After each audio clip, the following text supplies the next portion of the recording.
قرآن کریم سیدھے راستے کی طرف رہنمائی کرتا ہے اور بڑا ٹھوس اور مضبوط ہے، اور یہ مومنوں کو خوشخبریاں سناتا ہے جو نیک اعمال کرتے ہیں۔ اللہ تعبدوا الا ایاہ، کہ آپ نے اللہ کے ساتھ کسی کو شریک نہیں ٹھہرانا اور صرف اللہ کی بات کرنی۔ وبالوالدین احسانا، اور اپنے ماں باپ کے ساتھ اس نے سلوک کرنا ہے۔ قرآن کریم میں آپ دیکھیں جہاں بھی اکثر مقام پر اللہ نے جہاں اپنی عبادت کا ذکر کیا ہے نا، وہاں والدین کی اطاعت بھی ساتھ ہے۔ فرمایا کہ اگر آپ کی زندگی میں ماں باپ دونوں یا دونوں میں سے کوئی ایک بڑھاپے کو پہنچ جائے، آپ نے اف تک نہیں کہنا۔ فضول خرچ کرنے والے، تبذیر بے جا بلا ضرورت خرچ کرنے والے شیطان کے بھائی ہیں، اور شیطان اپنے رب کا ناشکر ہے۔ نہ حق لوگوں کو قتل نہ کرو، اور اپنی اولاد کو بھی بھوک کی ڈر کی وجہ سے قتل نہ کرو، یعنی منصوبہ بندی نہ کرو۔ غربت، بھوک، تنگ دستی کے ڈر کی وجہ سے بچوں کو قتل نہ کرنا۔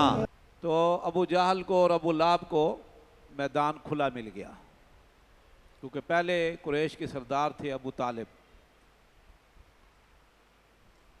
لہذا انہوں نے پھر ہر قسم کی سازش کی کہ اللہ کے نبی صلی اللہ علیہ وسلم کو دعوت سے روک دیا جائے، راستے سے ہٹا دیا جائے۔ اس کے لیے پھر انہوں نے پہلی تو یہ سازش کی کہ نبی کریم صلی اللہ علیہ وسلم کو قبیلے سے خارج کر دیا جائے، جس کا معنی یہ ہے کہ دشمنوں کے لیے ترن والا بنا دیا جائے۔ کہ قبیلے سے نکالنے کا مطلب ہے کہ کوئی اگر آپ کو نقصان پہنچا تو قبیلے کے لوگ تعاون نہیں کریں گے، مدد نہیں کریں گے۔ چنانچہ آپ طائف گئے کہ وہاں کے سرداروں سے بات کریں کہ چلو باقی زندگی طائف میں بسر کریں۔ وہاں جو ہوا آپ جانتے ہیں۔ اللہ کے نبی صلی اللہ علیہ وسلم پریشان ہوئے تو اللہ رب العزت نے دو کام کیے اس موقع پر۔ ایک تو آپ کو سیر کروائی مسجد حرام سے مسجد اقصی تک،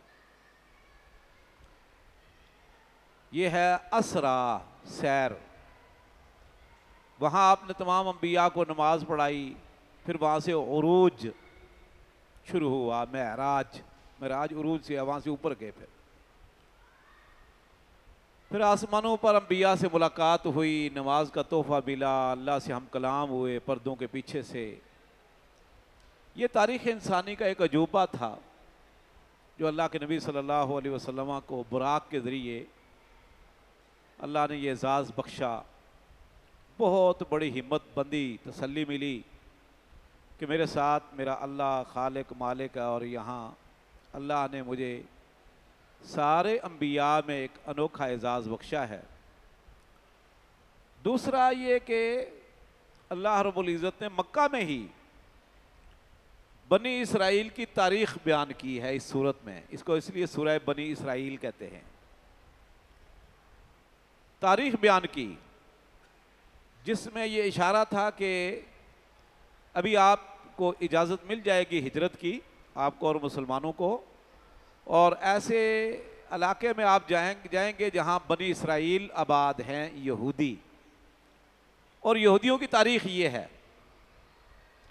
پوری تاریخ بیان کی، ان کی خباثتیں، ان کا فساد، پھر ان کی ذلت و رسوائی، سرکشیاں، اس کا تذکرہ ہوا، اور پھر ان کی بربادی کا بھی ذکر ہوا۔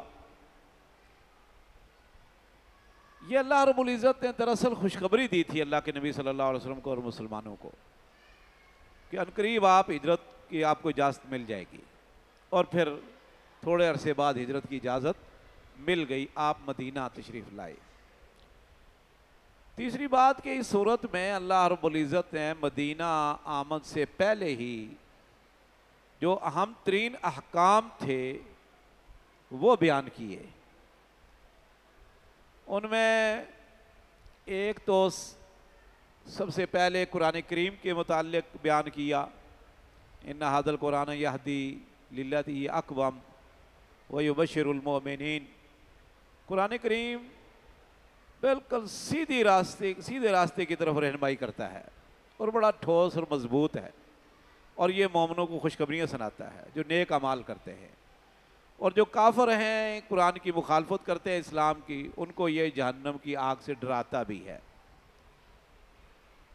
پھر اللہ رب العزت نے اس کے بعد دن رات کے جو بدلنے کے فوائد بیان کیے، سورج چاند ستاروں کے حوالے سے بھی بیان کیے کہ تاکہ تم عدد سنین والحساب، سالوں کا، مہینے، ہفتے، دن اور دیگر حساب کتاب رات دن کے بدلنے کی وجہ سے معلوم کر سکو اور پہچان سکو۔